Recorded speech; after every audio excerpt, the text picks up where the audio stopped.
আপুনি ষ্ট্ৰেছ অনুভৱ কৰা হৈছে নেকি আৰু ষ্ট্ৰেছ হৈছে বুলি ভাবি এডিশ্যনেলি আৰু ষ্ট্ৰেছ লৈছে নেকি মইতো সদায় কওঁ যে ষ্ট্ৰেছ আচলতে আমাৰ শত্ৰু নহয় ষ্ট্ৰেছৰ জৰিয়তে আপোনাৰ শৰীৰে আপোনাক বুজাব বিচাৰিছে যে আপোনাৰ জীৱনত এটা বেলেন্সৰ প্ৰয়োজন হৈছে আৰু সেইকাৰণে মই কওঁ যে প্ৰথমতে আপুনি ষ্ট্ৰেছৰ যিবোৰ ৰিজন সেইটোক নিবিচাৰি প্ৰথমতে ষ্ট্ৰেছৰ লগতে আপুনি ডিল কৰক খুব সহজ কিছুমান উপায় আছে আপুনি উশাহ নিশাহৰ যিটো ব্ৰিডিং টেকনিক কওঁ সেই কিছুমান আপুনি আপোনাৰ জীৱনৰ লগত ইণ্টিগ্ৰেট কৰক প্ৰতিদিনাই খুব সহজকৈ নাকেৰে উশাহ ল'ব আৰু মুখেৰে এৰিব তেনেধৰণে 7 বাৰ খুব লাহে লাহে কৰি চাওক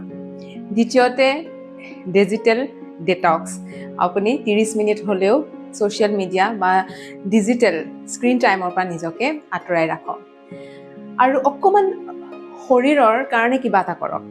হয়তো খোজকাঢ়িবলৈ ওলাই যাওক নহবা ঘৰতেও য়োগা কৰক আৰু তাকো কৰিবলৈ মন নগ'লে মই কওঁ যে এটা হাই এনাৰ্জেটিক গান এটা লগাই 5 মিনিট হ'লেও বডিৰ মুভমেণ্ট কৰক ই আমাক ষ্ট্ৰেছ হৰম'নছবোৰ অকণমান কমাই দিয়াত সহায় কৰে আৰু হেপী হৰম'নছবোৰ আমাৰ ৰিলিজ হয় তাৰপিছতে মই কওঁ যে আপোনাৰ ইম'শ্যনক অকণমান মন দিয়ক আপোনাৰ ইম'শ্যনছবোৰত আপুনি কেনেধৰণে ৰিয়েক্ট কৰে ৰিয়েক্টৰ জেগাত আপুনি ৰেছপন্স কৰিবলৈ চাওক খং উঠিলে আপুনি কেনেধৰণে ৰিয়েক্ট কৰে কনচিয়াছলি অকণমান আপুনি এৱেৰ হ'বলৈ লওক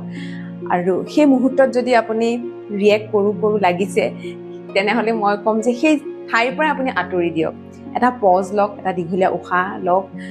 আৰু আপুনি অকণমান ৰিলেক্স ফিল কৰিব যিহেতু এই খং বা সেই ষ্ট্ৰেছে আপোনাকহে আচলতে হানি কৰি আছে আন কাকোৱে নহয় এতিয়া আপোনাৰ টোপনিটোক ধ্যান দিব যাতে আপোনাৰ টোপনিটো সম্পূৰ্ণ হয় খোৱা বোৱাটো ধ্যান দিয়াৰ লগতে আপুনি নিজকে হাইড্ৰেটেড কৰি ৰাখিব ইয়াৰ পিছত আপুনি সেই কথাটো বাছি উলিয়াওক যাৰ কাৰণে আপোনাৰ ষ্ট্ৰেছ হৈছে আৰু লিখি পেলাওক যে কোনটো চিন্তাই আপোনাক বাৰে বাৰে অশান্তি কৰি আছে আৰু যেতিয়া আমি লিখি পেলাওঁ আচলতে তেতিয়া আমি আমাৰ মাইণ্ডত এটা স্পেচ ক্ৰিয়েট কৰোঁ আৰু সেই চিন্তাবোৰেদিহে আচলতে আমাৰ মেণ্টেল ফগ হৈ থাকে আৰু আমি সলিউশ্যনবোৰ বিচাৰি নাপাওঁ সেইকাৰণে আপুনি লিখি পেলাব আৰু তাৰ পিছত লেট গো কৰিবলৈ চেষ্টা কৰক যে এইখিনি মই আজিৰ পৰা এৰি দিছোঁ সলিউশ্যনটোৰ ওপৰত ফ'কাছ কৰক প্ৰব্লেমটোৰ ওপৰত নহয় আৰু বাৰে বাৰে নিজকে এফাৰ্ম কৰক আই উইল ফিগাৰ ইট আউট মই এইটো নিশ্চয়কৈ সলিউশ্যনটো উলিয়াম আৰু এই লেট গো কৰোঁতে মই ছাজেষ্ট কৰোঁ হো'প'ন'প'ন' প্ৰেয়াৰ কৰিব পাৰে